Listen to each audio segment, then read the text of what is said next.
In this short tutorial, you will learn how to clear the Instagram cache on an Android device. Clearing the cache can help improve the app's performance and fix any issues you may be experiencing.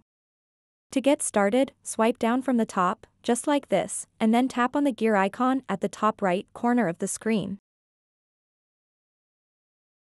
Once you are on the settings page, scroll down to the very bottom. Tap Apps.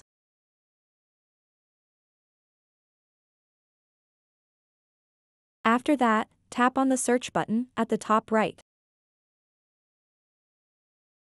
Search for the Instagram app. And then tap and select it from the search results. And then scroll down to the bottom and tap Storage. To clear the Instagram cache on your Android device, simply tap the Clear Cache button at the bottom right.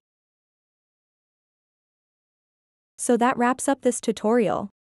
If you have any questions about this whole process, please let me know in the comments section below.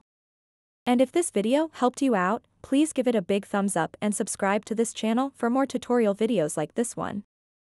Thank you so much for watching and have a good day.